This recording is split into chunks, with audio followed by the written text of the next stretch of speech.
इस कहानी की शुरुआत में हमें अली नाम के एक बच्चे को दिखाया जाता है जो एक मोची के पास अपनी छोटी बहन ज़ारा के जूते सिलवाने के लिए जाता है। जूतों की हालत बहुत ज्यादा खराब होती है। मोची बड़ी मुश्किल से उन जूतों को सिल पाता है। जूते सिलवाने के बाद वो एक सब्जी की दुकान पे आलू खरीदने के लिए जाता है और जब वो अच्छे वाले आलू उठा रहा होता है तो सब्जी वाला कहता है कि तुम्हारे लिए नीचे वाले आलू हैं जिनकी हालत बहुत ज्यादा खराब होती है। दरअसल अली की फैमिली बहुत ज्यादा गरीब है। अली बहुत मुश्किल से उसमें से कुछ अच्छे आलू चुनकर निकालता है और सब्जी वाले को देता है और कहता है मैं इनके पैसे बाद में दूंगा। इस पर सब्जी वाले को गुस्सा आता है और वो कहता है कि तुम्हारी फैमिली ने पहले के पैसे भी नहीं दिए। जब तक तुम पहले के आधे पैसे नहीं चुकाते तब तक मैं तुम्हें उधार नहीं दूंगा। अली उससे रिक्वेस्ट करता है। तब वो कहता है कि ये तुम्हारी आखिरी उधार है। वही हमें गार्बेज वाले को दिखाया जाता है जो सब्जी की दुकान पर गार्बेज यानी कि कचड़ा उठाने के लिए आया होता है और वो कचड़े के साथ साथ अली की बहन की जूती को भी कचड़े समझकर उठा लेता है। और अली जब उस जगह जाता है तो देखता है कि उसकी छोटी बहन ज़ारा का जूते वहाँ पे नहीं है, जो देखकर वो परेशान हो जाता है और उसी परेशानी में वो वहाँ पर जूते ढूंढना शुरू कर देता है, जिसके चलते वो सब्जी का एक बड़ा टुकड़ा नीचे गिरा देता है जिससे सारी सब्जी फैल जाती है। सब्जी वाले को बहुत गुस्सा आता है। वो उसे मारने के लिए उसके पीछे भागता है लेकिन अली वहाँ से माफी मांगता हुआ भाग जाता है। अब जब वो अपने घर आता है तो वो देखता है कि उसका मकान मालिक उसकी मॉम को उल्टा सीधा कह रहा होता है क्योंकि उसने कई टाइम से किराया नहीं दिया था, जो देखकर अली को बहुत दुख होता है। अब अली अपनी बहन ज़ारा के पास जाता है जो उससे पूछती है कि मेरे जूते कहाँ पर हैं, लेकिन अली उसकी बात का कोई जवाब नहीं देता। वो भागते हुए बाहर जाती है अपने जूते देखने के लिए, लेकिन वहाँ पे उसके जूते नहीं होते।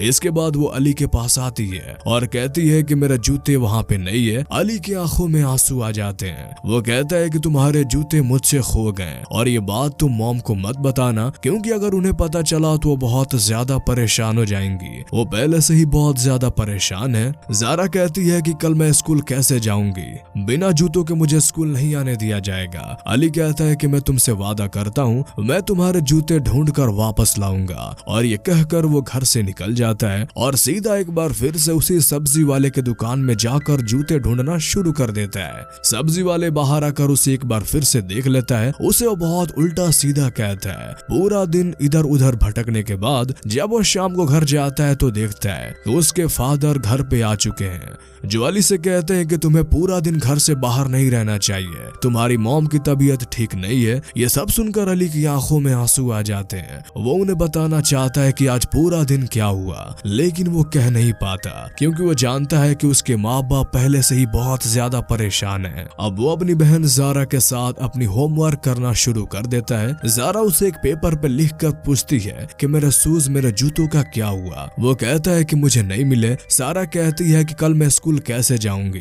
अली कहता है कि तुम चप्पल पहन के चली जाना।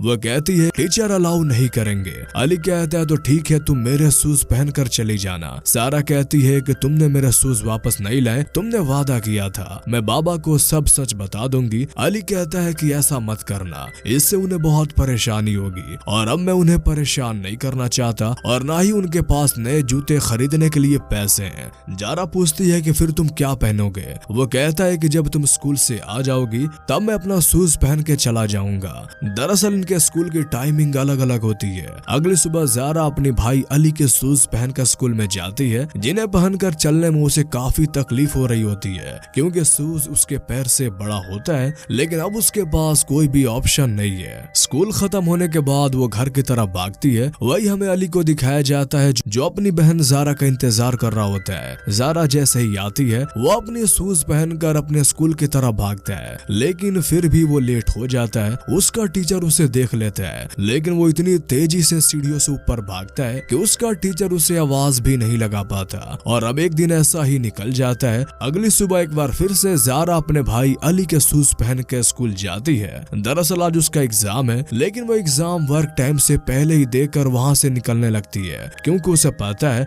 कि उसे अपने भाई को शूज देने होंगे। उसके टीचर कहती है कि अभी एग्जाम खत्म होने में टाइम है। ज़ारा कहती है कि मेरा एग्जाम हो गया है। हालांकि सच ये होता है कि उसने अपने एग्जाम को पूरा नहीं किया होता है, क्योंकि उसे अपने भाई को शूज देने हैं। पर अब वो अपने घर की तरफ भागना शुरू कर देती है। अब क्योंकि उसके पैर में शूज लूज होते हैं, इसीलिए उसके पैर का शूज नाली में गिर जाता है और बहते हुए आगे की जगह फिसल जाता है, जिससे वो रोना शुरू कर देती है, क्योंकि उसे पता है कि अब इन दोनों भाई बहनों के पास एक ही पैर के शूज हैं। ज़ारा किसी तरह शूज निकालकर भागते हुए अपने भाई के पास पहुंच जाती है, जहां पर अली उसे डांटता है कि तुम इतनी देर से क्यों आए, मुझे आज भी स्कूल पहुंचने में देर हो जाएगी। ज़ारा की आंखों में आंसू आ जाते हैं और अली अब भागते हुए अपने स्कूल जाता है और फिर वो अपनी क्लास में लेट पहुंचता है, लेकिन वो पढ़ाई में बहुत होशियार होता है, इसलिए टीचर सबके सामने उसकी तारीफ करता है। अली ने इस बार बहुत अच्छा स्कोर किया है और साथ ही टीचर उसे अपना पेन भी देता है, लेकिन अली का पूरा ध्यान अपनी बहन ज़ारा की तरफ होता है कि उसने आने से पहले उसे डांटा था। इसलिए छुट्टी होने के बाद वो अपनी बहन के पास जाता है और उसे बताता है कि इस बार मैंने एग्जाम में बहुत अच्छा स्कोर किया है, जिसके बदले टीचर ने मुझे एक पेन दिया। उसकी बहन उससे नाराज होती है, इसीलिए अली वो पेन अपनी बहन को दे देता है, जिससे ज़ारा का गुस्सा खत्म हो जाता है। रात को अली और ज़ारा जब अपने माँ बाप के साथ बैठे होते हैं, अली के फादर बताते हैं कि छुट्टियां शुरू होने वाली है, जिसके बाद उनके पास काम नहीं होगा, इसलिए घर जाकर उन्हें गार्डनिंग का काम के बारे में लोगों से पूछना होगा ताकि वो कुछ पैसे कमा सके। अली के फादर की छुट्टियां शुरू होने के बाद वो अली को भी अपने साथ साइकिल पे ले जाते हैं और घर घर में पूछते हैं कि किसी को माली यानी गार्डनर की जरूरत है, लेकिन पूरा दिन चलने के बाद उन्हें कहीं भी काम नहीं मिलता। इसके बाद अली के फादर एक बहुत बड़े घर के बाहर जाते हैं, जहाँ पर जब वो डोरबेल बजाते हैं तो डोरबेल के स्पीकर के अंदर से आवाज आती है कि व्हाट डू यू वांट।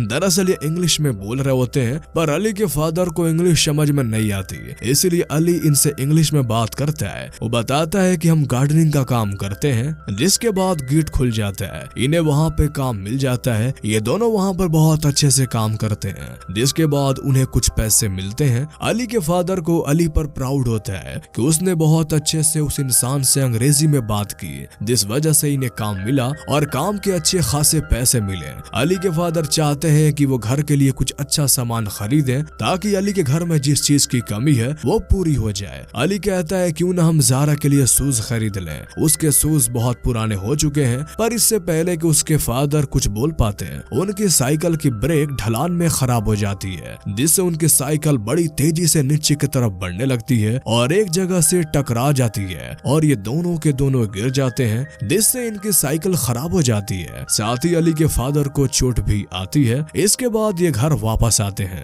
अगली सुबह दिखाया जाता है कि अली की बहन ज़ारा एक बार फिर से उसके शूज पहनकर स्कूल की तरफ भागते हुए जा रही है और तभी अली ने जो उसे पेन दिया होता है वो उसके पैर से गिर जाता है। वहाँ पर उसी के स्कूल की एक लड़की आती है, वो उस पेन को उठा लेती है और उस लड़की के पैर में वही शूज होते हैं जो असल में ज़ारा के हैं। असल में ज़ारा ने पहले भी इन जूतों को देखा था, लेकिन उसने कुछ नहीं कहा। अब ये लड़की अगले दिन स्कूल में ज़ारा के पास जाती है और उसे उसका पेन देते हुए कहती है कि तुम भाग रही थी तो तुम्हारे बैग से ये पेन गिर गया था। ज़ारा अपने पेन वापस पाकर बहुत खुश होती है, लेकिन जब वो उसके पैरों को देखती है तो उसमें उसके जूते नहीं होते बल्कि नीले रंग के जूते होते हैं। ज़ारा उसे पूछती है कि तुम्हारे पिंक कलर का जूते कहाँ हैं? वो उसे कहती है कि बहुत पुराने हो गए थे, इसीलिए मेरी मॉम ने मेरे लिए नए जूते खरीदे और उन जूतों को हमने फेंक दिया। इस बात से ज़ारा को बहुत दुख होता है। वही दूसरी तरफ अली को दिखाया जाता है। जब वो स्कूल में होता है तो उनके स्पोर्ट टीचर्स अनाउंस करते हैं कि स्कूल में एक रेस ऑर्गेनाइज हो रही है, जो भी इसमें फर्स्ट, सेकंड और थर्ड आएगा उसे खास इनाम मिलेंगे और इस रेस का जो थर्ड प्राइज होता है वो होते हैं शूज। जो सुनकर अली को बहुत खुशी होती है। वो डिसाइड करता है कि वो उस रेस में पार्टिसिपेट करेगा और थर्ड आएगा ताकि उसे शूज मिल जाए। वो अपने कोच के पास जाता है और कहता है कि मैं भी रेस में पार्टिसिपेट करूंगा। कोच कहते हैं कि तुमने आने में बहुत देर कर दी, अब सीट्स पूरी की पूरी फुल हो चुकी हैं। हालांकि अली बहुत रिक्वेस्ट करता है लेकिन कोच उसकी मदद नहीं कर सकते। ये सुनने के बाद अली की आंखों में आंसू आ जाते हैं। उसके कोच कहते हैं कि ठीक है, मैं तुम्हें एक मौका दूंगा। वो उसका टेस्ट लेते हैं और टेस्ट में वो पूरी जान से भागता है, जो देखकर वो इम्प्रेस हो जाते हैं और कहते हैं कि ठीक है, तुम भी रेस में पार्टिसिपेट करोगे। घर आने के बाद अली अपनी बहन जारा को बताता है कि उनके स्कूल में रेस होने वाली है जिसमें एक प्राइज शूज भी है और वो उन्हें जरूर जीतेगा। जो सुनने के बाद जारा को बहुत खुशी होती है और अब वो दिन आ जाता है जब रेस होने वाली है। अली के कोच अपने सारे स्टूडेंट्स को लेकर उस जगह जाते हैं जहाँ पर और भी स्कूल्स के बच्चे आए होते हैं। यहाँ अली बस दूसरे बच्चों के पैरों में देख रहा होता है उनके पास बहुत अच्छे अच्छे शूज होते हैं, लेकिन उसके पास इतने अच्छे शूज नहीं है, इसलिए वो किसी भी कीमत पर इस रेस में थर्ड आना चाहता है ताकि उसे शूज मिल सके। इसके बाद रेस शुरू हो जाती है। यहाँ अली दूसरे बच्चों के साथ भागना शुरू कर देता है। दरअसल वो इतने दिनों से स्कूल भागता हुआ जा रहा था, इसलिए उसे भागने की प्रैक्टिस होती है और वो किसी भी कीमत पे थर्ड आना चाहता है, इसीलिए वो एक एक करके सबको पीछे छोड़ने लगता है। अब जब वो कुछ बच्चों के साथ पहुंचता है तो वो उसे धक्का दे देते हैं जिससे अली गिर जाता है, लेकिन अली हिम्मत नहीं हारता। वो एक बार फिर से खड़ा होकर भागना शुरू करता है। उसके दिमाग में सिर्फ यही आ रहा होता है कि उसे किसी भी कीमत पर अपनी बहन जारा के लिए शूज को जीतना है और इसी सोच के साथ वो तेज दौड़ना शुरू करता है, लेकिन उसे ये भी ध्यान रखना होगा कि उसे थर्ड आना है। इसलिए जब वो फर्स्ट की तरफ बढ़ रहा होता है तो वो अपनी रफ्तार कम कर लेता है और थर्ड नंबर पे भागना शुरू कर देता है, लेकिन वो देखता है कि उसके पीछे कुछ बच्चे होते हैं जो उसे क्रॉस करने वाले होते हैं, इसलिए वो और भी रफ्तार से भागता है और गलती से वो फर्स्ट आ जाता है। वो फर्स्ट आने के बाद वही गिर जाता है, जिसके बाद स्कूल के टीचर, प्रिंसिपल, कोच आते हैं और उसे कंधे पे उठा लेते हैं। अली उनसे पूछता है क्या मैं थर्ड आया? वो कहते हैं कि नहीं, तुम थर्ड नहीं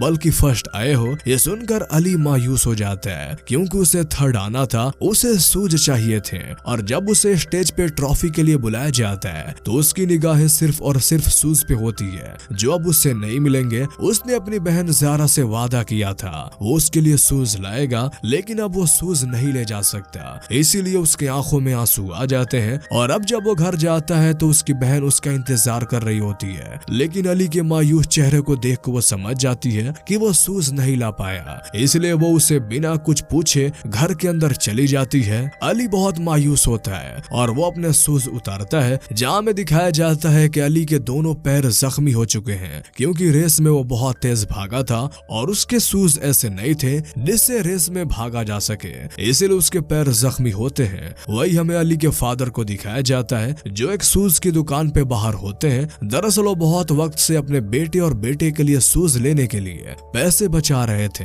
और आज उनके पास इतने पैसे हो गए कि वो उनके लिए शूज ले सकते हैं। वो अली के लिए व्हाइट और अपनी बेटी जारा के लिए पिंक शूज लेकर साइकिल से घर के तरफ आते हुए हमें दिखाए जाते हैं। दूसरी तरफ हमें अली को दिखाया जाता है जिसके शूज अब रेस में भागने की वजह से फट चुके हैं, यानी कि इन दोनों के पास ही शूज नहीं है। अली वही पुल पर अपने पैर को डाल देता है जहाँ पर मछलियां आकर उसके जख्म को सहलाती हैं। अली को लगता है कि अब इन दोनों भाई बहनों के पास शूज नहीं है, जबकि उनके फादर उन दोनों के लिए शूज ला रहे हैं। साथ ही अली के पास उसकी जिंदगी में एक नई चीज आ चुकी है जो कि है रेसिंग, जिसमें वो अपना करियर बना सकता है और कामयाबी की बुलंदियों को छू सकता है। इस कहानी से हमें सीखने को मिलता है कि जिन लोगों के अंदर बुरे वक्त से डील करने की सलाहियत होती है, जिनके अंदर बर्दाश्त होती है, जो अपने खानदान का, अपने लोगों का ध्यान रखते हैं, जिंदगी में किस्मत हमेशा उनका साथ देती है और बाहें फैलाकर उनकी कामयाबी का इंतजार करती है। इसी के साथ ये कहानी यहीं पे खत्म हो जाती है।